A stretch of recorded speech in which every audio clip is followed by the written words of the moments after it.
તુલસી ને વરવાને જાય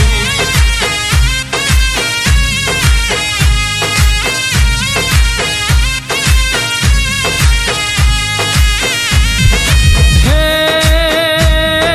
બેસતા વર્ષના લગ્ન લેખ રે લખાણા